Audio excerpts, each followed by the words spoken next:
कोमल नाम की एक अनाथ बच्ची खानपुर गांव में एक छोटी सी झोपड़ी में रहती थी। उसके माँ बाप इस दुनिया में नहीं थे। कोमल के घर में उसका ध्यान रखने वाला कोई नहीं था। वो अभी 6 साल की थी। उसे अभी अपने बाल बनाने भी नहीं आते थे, जिसकी वजह से उसके बाल बहुत खराब हो गए थे। गांव के बच्चे भी कोमल को बहुत चिढ़ाते थे। एक दिन कोमल गांव के बच्चों के पास जाती है। अरे देखो देखो कौन आया है, इसके बाल तो देखो, ऐसा लगता है जैसे कभी कंघी ही ना की हो। बाल नहीं, घास है इसके सर पर तो। सभी बच्चे हंसने लगते हैं। कोमल रोते हुए वहाँ से चली जाती है और अपने घर आ जाती है। उसके घर में पुरानी टूटी हुई कंघी पड़ी थी। मैं भी अपने बाल कंघी से ठीक कर दूंगी।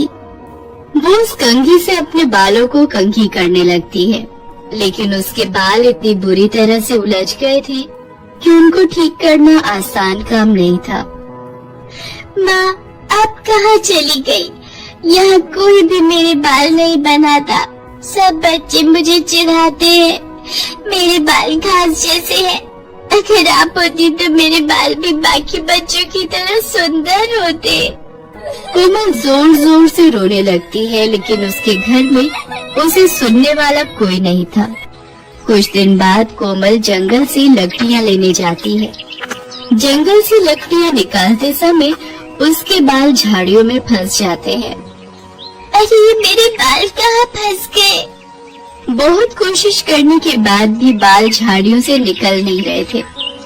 कोमल रोते हुए भगवान को याद कर रही थी। हे भगवान, ये मैं कहाँ फंस गई? अब मैं यहाँ से कैसे निकलूं? मेरे बाल बहुत दुख रहे हैं। मेरी मदद करो भगवान। और तभी वहाँ लगे एक बड़े से पेड़ से आवाज आती है। तुम रोना बंद करो, मैं अभी तुम्हारे बाल निकालता हूँ। तभी पेड़ की जादुई शक्ति से कोमल के बाल झाड़ियों से निकल जाते हैं। कोमल डरते हुए उस पेड़ की तरफ देखती है। तुम घबराओ मत, मैं तुम्हें कुछ नहीं करूँगा। मैं एक जादुई पेड़ हूँ। जादुई पेड़? आपका बहुत बहुत धन्यवाद। आप नहीं होते तो मैं जंगल में ही रह जाती। तुम यहाँ क्या कर रही हो? मैं लकड़ियाँ लेने आई थी यहाँ, लेकिन मेरे बाल घास जैसे हैं, इसलिए झाड़ियों में उलझ गए। मेरे माँ बाप इस दुनिया में नहीं है। घर में मेरा ध्यान रखने वाला भी कोई नहीं था, और न ही मुझे बाल बनाना आता था। तभी से मेरे बाल ऐसे घास जैसे हो गए। मैंने इनको ठीक करने की बहुत कोशिश करी, लेकिन अब ये ठीक ही नहीं होते। मेरे ऐसे बाल देखकर मुझे गांव के सभी बच्चे भी चिढ़ाते हैं। ऐसा बोलते हुए कोमल की आंखें भर आती हैं। अब तुम्हें कोई नहीं चिढ़ाएगा। तभी वो जादुई पेड़ अपनी शक्तियों से कोमल के बाल सुनहरे रंग के कर देता है। अरे, मेरे बाल सोने के बाल हो गए। कोमल अपने सोने के बाल देखकर बहुत खुश होती है। अब तुम्हारे बाल सोने के बाल बन गए हैं। तुम्हारे बाल दुनिया में सबसे सुंदर होंगे। अब तुम्हें कोई भी घास जैसे बाल बोलकर नहीं चिढ़ाएगा। कोमल अब घर आ जाती है। उसे रास्ते में जो भी देखता है, उसके सोने के बाल देखकर सब हैरान हो जाते हैं। 2 औरतें आपस में बातें करती हैं। अरे वो देखो, सोने के बाल वाली लड़की कितनी सुंदर लग रही है। अरे ये तो कोमल है। इसके बाल तो घास के जैसे थे। इसके बाल इतने सुंदर कैसे हो गए? गांव में चारों ओर सिर्फ कोमल के बालों की ही चर्चा हो रही थी। कोमल भी अपने सुनहरे रंग के बालों को देखकर बहुत खुश थी। सब लड़कियां कोमल से बालों का राज पूछती हैं। ऐसे ही समय बीतता गया और कोमल भी अब जवान हो गई। सुनहरे बालों के साथ उसकी जवानी और भी निखर कर आती थी। अब वो बहुत सुंदर हो गई थी। एक दिन दूसरे राज्य का राजा भी खानपुर गांव के जंगल में शिकार करने आया था। शिकार करते करते राजा अपने सिपाहियों से अलग हो जाता है। तभी राजा को एक हिरन दिखाई देता है और उसके साथ हिरन का बच्चा भी था। राजा उन लोगों का शिकार करने उनके पीछे भागता है। हिरन अपने बच्चे को साथ लेकर भाग रहा था, लेकिन हिरन का बच्चा झाड़ियों में उलझ जाता है, जिसकी वजह से वो भाग नहीं पा रहा था।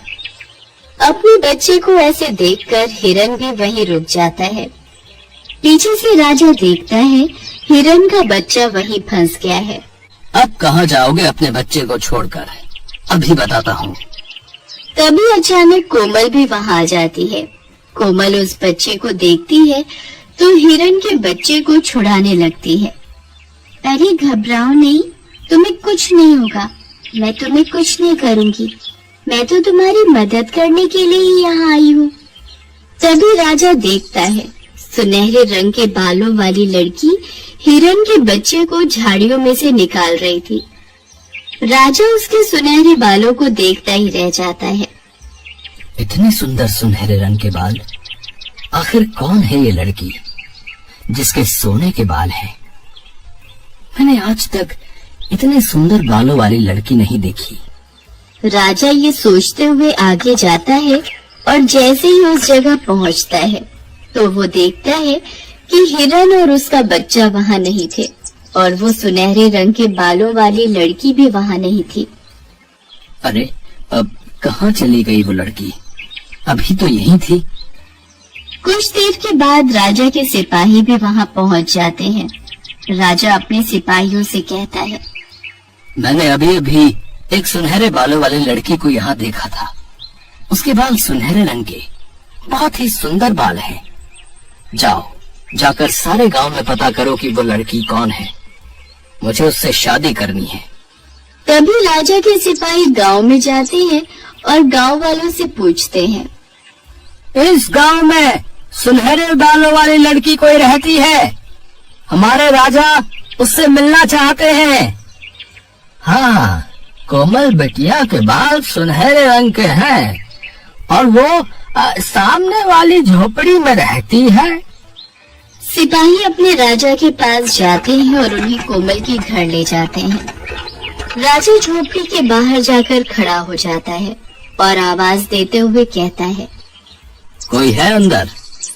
राजा की आवाज सुनकर कोमल बाहर आ जाती है। राजा दरवाजे के बाहर खड़े थे। जी कहिए। राजा कोमल को देखते रह जाते हैं। कोमल सुनहरे रंग के बालों के साथ बहुत सुंदर लग रही थी। जितने सुंदर बाल उतनी सुंदर सूरत। अब तो यही मेरी पत्नी बनेगी।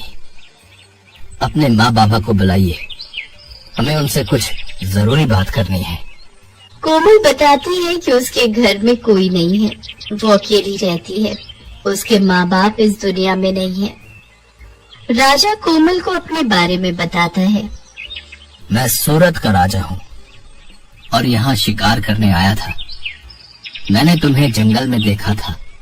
जिस हिरन के बच्चे को आपने छुड़ाया था, मैं उसका शिकार करने वाला था, लेकिन तुम्हारे सुनहरे बाल देखकर मैं तुम्हें देखता ही रह गया।